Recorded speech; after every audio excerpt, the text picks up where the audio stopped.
അയ്യോ അത് ചിലപ്പോ അച്ഛൻ മറന്നിട്ടാവും. ആ അച്ഛന് മറക്കാമല്ലോ, കാശ് എന്റേതല്ലേ.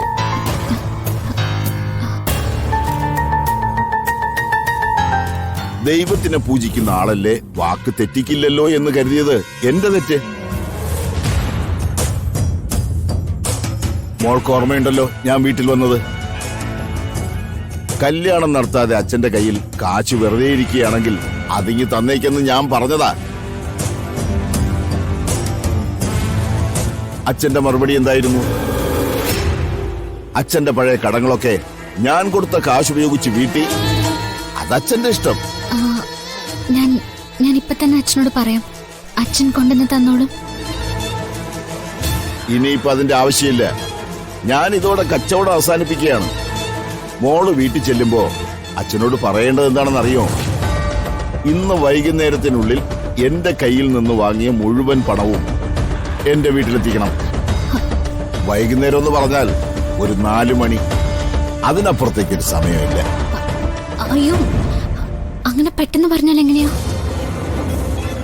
കേട്ടോടാ ദേവി, പെട്ടെന്നൊന്നും പറയാൻ പാടില്ല. ഇവരെ പോലുള്ള ആളുകളോട് സംസാരിക്കുമ്പോ 2-3 മാസം മുമ്പ് അവരുടെ അനുമതി ചോദിച്ച് കാത്തിരിക്കണം. പെങ്കൊച്ചേ, ഞാനൊരു കാര്യം പറയാം. ഇന്ന് വൈകുന്നേരം ഞാൻ പറഞ്ഞ സമയത്തിനുള്ളിൽ പണം എന്റെ കയ്യിൽ എത്തിയില്ലെങ്കിൽ കുഞ്ഞുമോനൊരു വരവങ്ങോട്ട് വരും. വാക്ക് തെറ്റിയാലേ കുഞ്ഞുമോന് ഭ്രാന്തെന്നാ നാട്ടുകാർ പറയുന്നേ. തന്തയും തള്ളയും മോളെയും എല്ലാത്തിനെയും കൂടെ പറക്കി പുറത്തിടും ഞാൻ. താൻ എന്തുവാണോ ഈ കാണിക്കുന്നേ? പെൺകുട്ടികളെ വഴി തടഞ്ഞു നിർത്തി ഭീഷണിപ്പെടുത്തുന്നു. അയ്യോ സുഹൃത്തെ, ഈ പെൺകുട്ടിയെ എന്റെ വീട്ടിലേക്കോ ഗസ്റ്റ് ഹൗസിലേക്കോ വരണമെന്നല്ല ഞാൻ പറഞ്ഞുകൊണ്ടിരിക്കുന്നേ. എന്റെ കയ്യിൽ നിന്ന് കടം വാങ്ങിയ കാശ് തരണമെന്നാ ഞാൻ പറഞ്ഞുകൊണ്ടിരിക്കുന്നേ. അതിനകത്ത് കയറി ഇടപെടണമെങ്കിൽ ആ കാശ് എനിക്ക് തരാനുള്ള യോഗ്യത വേണം.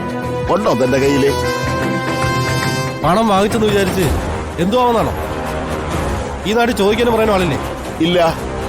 കാശിന്റെ കാര്യത്തിൽ ചോദിക്കാനും പറയാനും ഒറ്റ ആളേ ഉള്ളൂ. അത് ഞാനാ, കുഞ്ഞുമോൻ.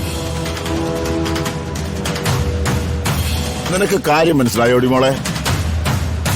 ഒന്നുകിൽ വൈകുന്നേരം 4 മണിക്ക് മുമ്പ് പണം, അതല്ലെങ്കിൽ വീട്ടിൽ നിന്ന് ഇറങ്ങി തന്നിട്ട് വീട് പൂട്ടി അതിന്റെ താക്കോൽ എന്റെ കയ്യിൽ. പിന്നെ ഈ നിൽക്കുന്ന അണ്ണന്മാരുടെ വാക്കും കേട്ടുകൊണ്ട് നിന്നെ ഞാൻ വഴിയിൽ തടഞ്ഞു നിർത്തി എന്ന് പറഞ്ഞൊരു കേസ് കൊണ്ടുപോയി കൊടുത്താൽ കുറച്ചു നേരം ഞാനൊന്ന് ബുദ്ധിമുട്ടും.